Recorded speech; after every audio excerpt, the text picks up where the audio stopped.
What happens when one of Hollywood's most respected legends walks into what should be a routine talk show appearance, only to discover the host has a hidden agenda that crosses every line of professional decency?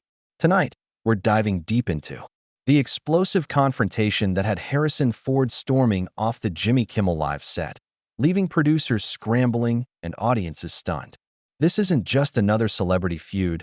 This is a masterclass in how power dynamics in Hollywood can turn toxic in an instant.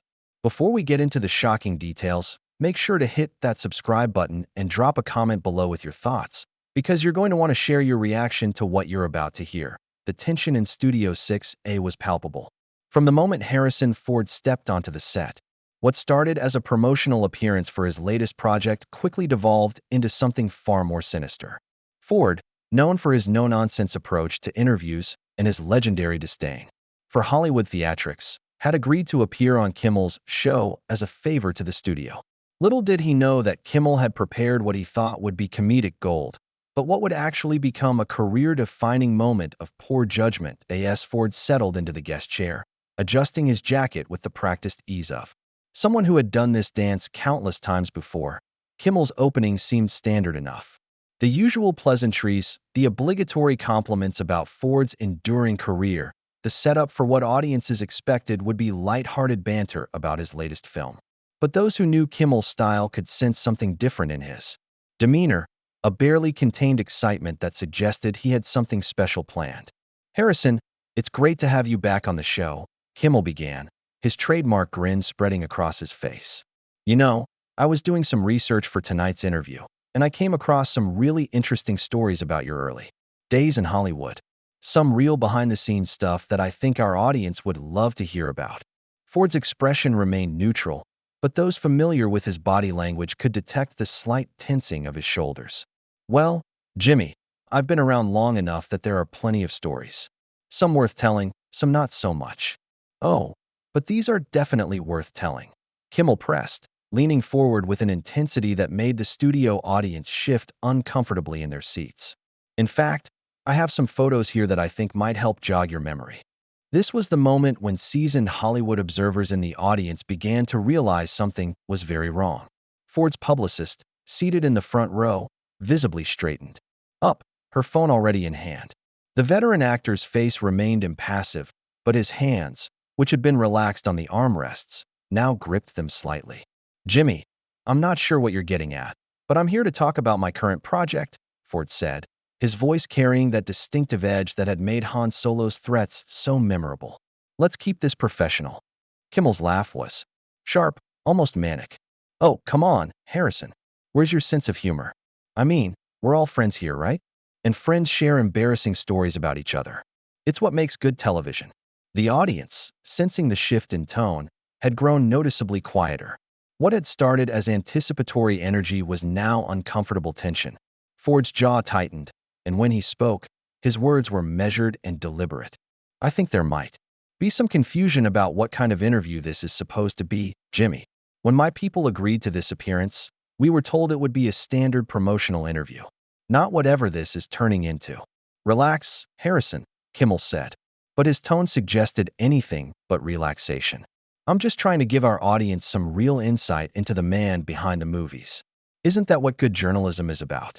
Getting to the truth." The word journalism hung in the air like a challenge.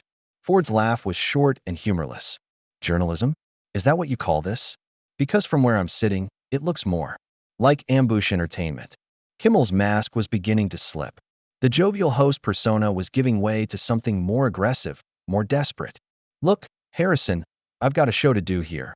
And frankly, your whole mysterious, reluctant celebrity thing is getting a little old. Our audience wants to see the real you, not this carefully constructed image your publicists have built. The real me." Ford's voice dropped to that low, dangerous register that had made his portrayals of frustrated characters so compelling. "The real me is someone who honors his commitments, shows up on time, and treats people with respect. The real me is also someone who doesn't appreciate being blindsided by hosts who think they're investigative reporters." The studio had grown so quiet that the hum of the cameras was audible. Kimmel, perhaps realizing he was losing control of the situation, doubled down with the desperation of someone who had invested too much in a bad hand. Come on, Harrison, don't be such a stick in the mud. I mean, you've made a career out of playing these tough guys, but when it comes to real life, you can't handle a little friendly probing? What happened to that Han Solo confidence? Ford's response was immediate and cutting. Han Solo is a character, Jimmy. A fictional character. I'm a real person, and real people have boundaries. Something you apparently never learned. The insult landed like a physical blow. Kimmel's face flushed, and for a moment, his composure cracked completely. Oh, I see. So now you're going to lecture me about boundaries? That's rich, coming from someone who spent 40 years being difficult to work with.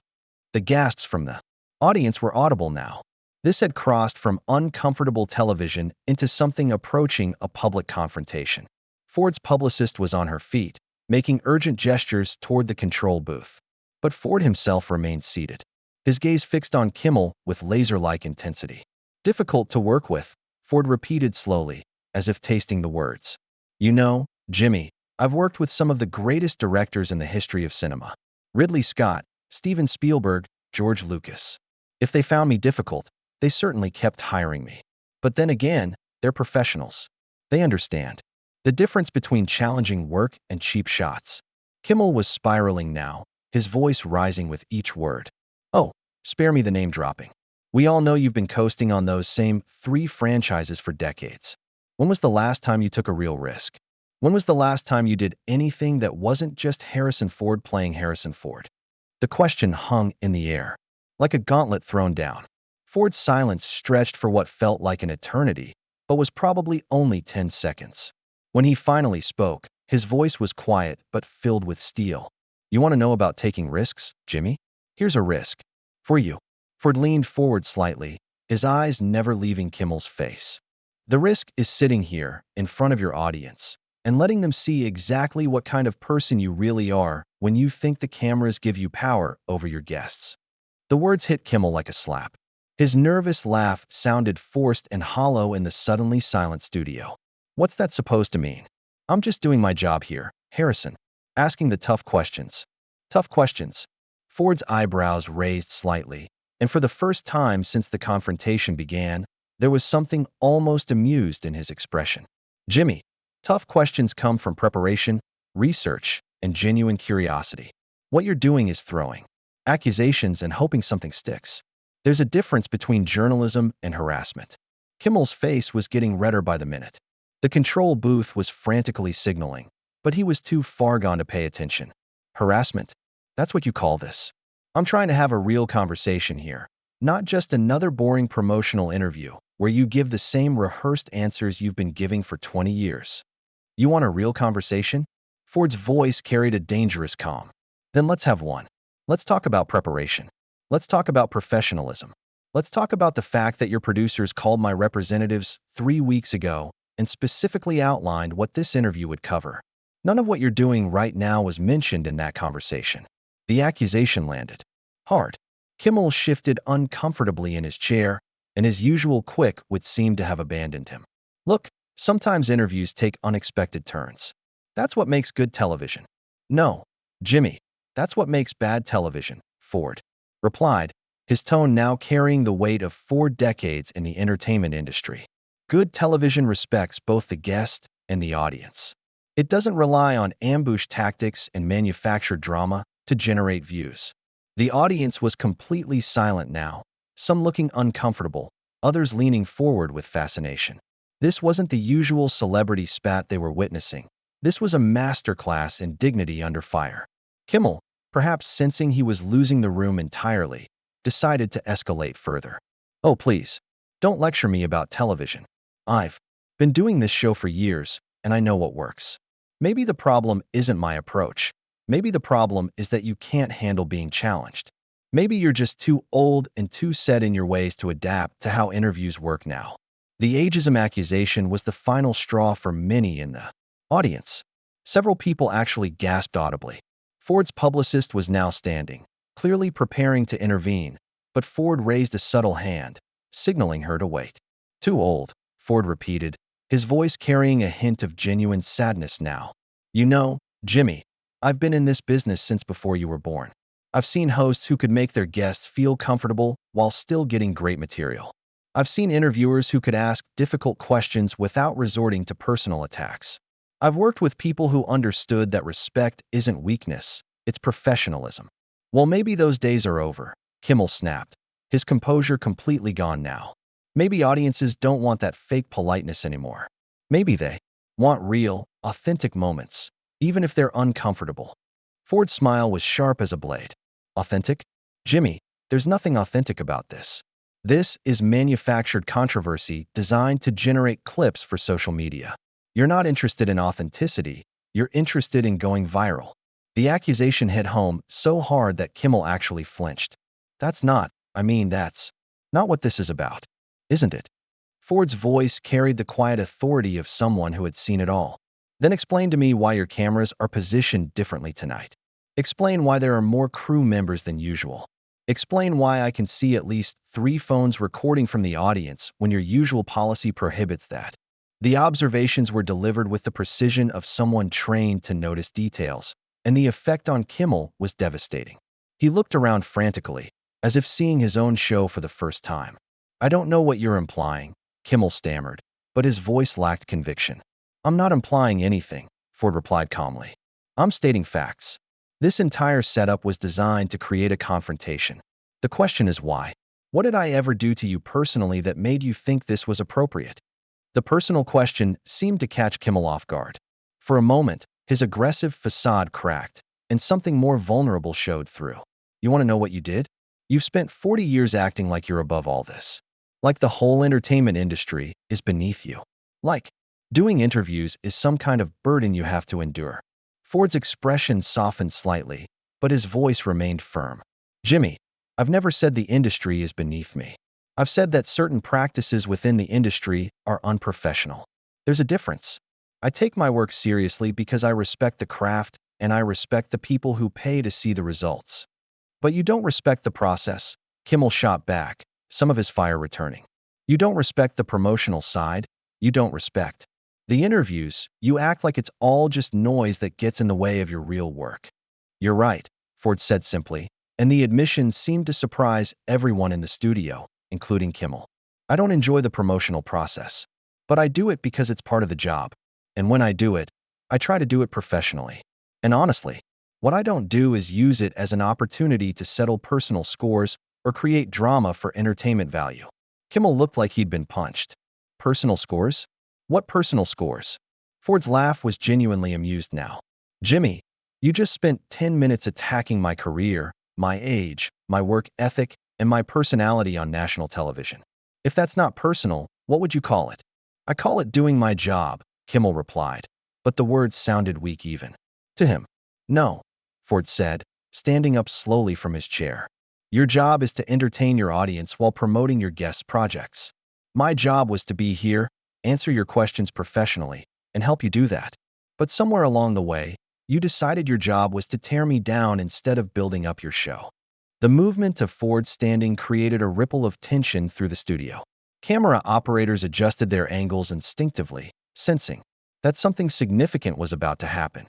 Sit down, Harrison, Kimmel said, and for the first time, there was actual pleading in his voice. We're not finished here. Ford looked down at him with something that might have been pity. Jimmy, we were finished the moment you decided to turn this into a personal attack instead of a professional interview. The question now is whether you're going to let me leave with some dignity intact, or whether you're going to make this even worse for yourself. The ultimatum hung in the air like a sword of Damocles. Kimmel's face cycled through several emotions: confusion, anger, desperation, and finally, a kind of stubborn defiance that would prove to be his biggest mistake of the night. Kimmel's defiance manifested in the worst possible way. Instead of taking the graceful exit Ford had offered, he doubled down with a sneer that would haunt his career for years to come. You know what, Harrison? Don't threaten me on my own show. You think you can just walk in here, act like you're doing me some kind of favor, and then storm off when things don't go exactly your way? This is my house, and I'll run my interviews however I want. The words echoed through the studio like a death knell. Ford paused, his hand resting on the back of his chair, and slowly turned back to face Kimmel.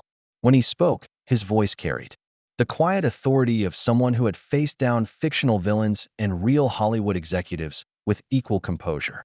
Your house, Ford repeated, his tone deceptively calm. Interesting choice of words, Jimmy. Because in most people's houses, guests are treated with basic courtesy. In most people's houses, there's something called hospitality. But apparently, your house operates by different rules. Kimmel's confidence was cracking, but he pushed forward anyway. Look, if you can't handle a little heat, maybe you shouldn't. Be in the kitchen. This is how modern television works. This is what audiences want to see. What audiences want to see, Ford said, gesturing toward the crowd that had grown increasingly uncomfortable throughout the exchange, is authenticity. Real conversation. What they're seeing instead is a host who's lost control of his own show and is trying to blame his guest for his lack of professionalism. The camera captured every micro-expression on Kimmel's face as the words hit home. His jaw tightened, his eyes narrowed, and when he spoke again, his voice carried a venom that shocked even his own production team. You want to talk about professionalism? Let's talk about how you've spent the last 30 years phoning it in. Let's talk about how you've been playing the same character over and over again, just with different costumes. Let's talk about how you've turned being difficult into a brand, and now you're surprised when someone calls you on it. The attack was so vicious, so personal, that several audience members actually looked away. Ford's publicist started moving toward the stage, but once again, Ford held up a hand to stop her. His composure was remarkable, almost superhuman in its steadiness. Jimmy, Ford said, and his voice carried a sadness that made the attack seem even more cruel by comparison. I came here tonight as a professional courtesy. I didn't have to be here. I could have done any number of other shows, but your people specifically requested this appearance. They said you were a fan. They said you respected my work. Was any of that true, or was this always the plan? For a moment, just a moment, something human flickered in Kimmel's eyes. But then his ego reasserted itself, and he made the fatal error that would define this entire encounter. The plan was to get some honest answers instead of the same boring publicity speak you've been giving for decades. The plan was to show people that Harrison Ford isn't some untouchable Hollywood legend. He's just another actor who got lucky with a few good roles. The silence that followed was deafening. Even the camera operators seemed to hold their breath. Ford stood perfectly still for what felt like an eternity, then slowly nodded as if something had finally become clear to him. I see, he said quietly. So this was never about the interview. This was never about promoting my project. This was about you trying to tear down someone you perceive as having something you want. Respect, maybe. Longevity. The kind of career that doesn't depend on manufactured controversy. Kimmel's laugh was bitter and desperate. Oh, spare me the psychology lesson. You think you're so much better than everyone else, don't you? You think your little Han Solo quips and your grumpy old man routine make you special. No, Jimmy, Ford replied, his voice carrying a finality that made everyone in the studio lean forward. I think treating people with respect makes you decent. I think honoring your commitments makes you professional. And I think knowing when to stop makes you wise. 3 things you've demonstrated tonight that you clearly struggle with. The devastation in Ford's voice was matched by the precision of his words. Kimmel looked like he'd been physically struck, his face cycling through emotions too quickly to follow. You can't talk to me like that, Kimmel sputtered, his voice rising to near shouting levels. This is my show, I'm the host here, and I don't have to sit here and take lectures from some washed-up action star who thinks he's too good for television. The insult was the breaking point. Ford's expression didn't change, but something shifted in his posture, a subtle straightening that conveyed more authority than any raised voice could have managed. Washed up, Ford repeated, his tone almost conversational. You know, Jimmy, I've been called a lot of things in my career. Difficult, demanding, perfectionist. But washed up? That's a new one. Especially coming from someone whose idea of comedy is humiliating guests on national television. Kimmel was flailing now, his desperation evident to everyone watching. I'm not humiliating anyone. I'm trying to have a real conversation, and you're the one who can't handle it. Ford's smile was sharp as winter. A real conversation would involve listening, Jimmy. It would involve respect. It would involve some basic human decency. What you're doing isn't conversation, it's performance art. Bad performance art. The production team was in chaos now, with assistants running back and forth, trying to figure out how to salvage what had become an unmitigated disaster. But Kimmel, perhaps sensing that his career was imploding in real time, made one final, desperate play. "You know what, Harrison? If you don't like how I run my show, there's the door. Nobody's forcing you to be here. If you're too much of a prima donna to handle a little friendly ribbing, then maybe you should just leave." The words hung in the air like a challenge. Ford looked at him with something approaching genuine pity, then turned to address the audience directly for the first time all evening. "Ladies and gentlemen," he said, his voice carrying easily through the studio without any trace of the anger or frustration that would have been completely justified. "I want to apologize to you for what you've had to witness tonight. You came here expecting entertainment, and instead you've been subjected to something that reflects poorly on everyone involved in producing it." The grace of the statement, delivered in the midst of such hostility, was breathtaking. Several audience members actually applauded, which only made Kimmel's face redder. "Don't apologize for me," Kimmel snapped. "I don't need your condescension."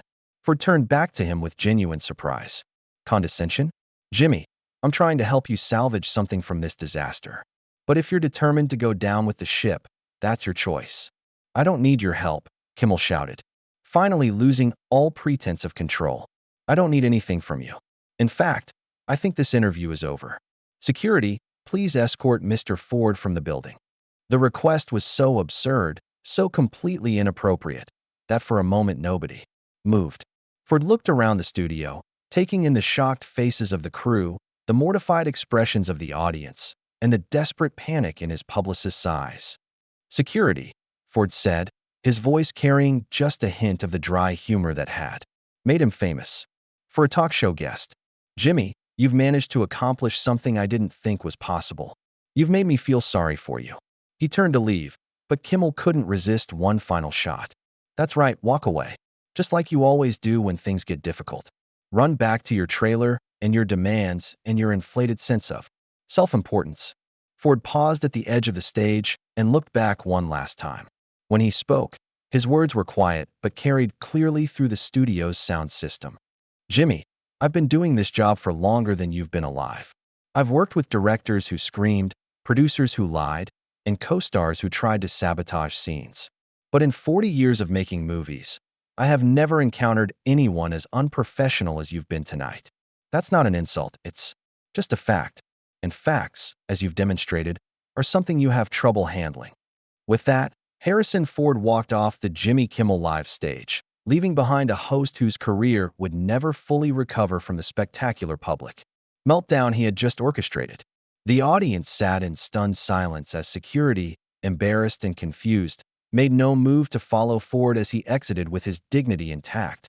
What started as a routine promotional appearance had become a masterclass in grace under pressure, a demonstration of what true professionalism looks like when confronted with its complete opposite. The contrast between Ford's measured responses and Kimmel's escalating desperation painted a picture that no amount of editing could fix. The lesson was clear. Respect is earned, not demanded, and when you're in the wrong, doubling down only makes the fall that much harder. In trying to diminish a Hollywood legend, Jimmy Kimmel had instead revealed exactly why that legend status was so well-deserved. So what do you think? Was Jimmy Kimmel completely out of line, or was he just trying to create compelling television? Drop your thoughts in the comments below, and don't forget to subscribe for more stories that go behind the scenes of Hollywood's most dramatic moments.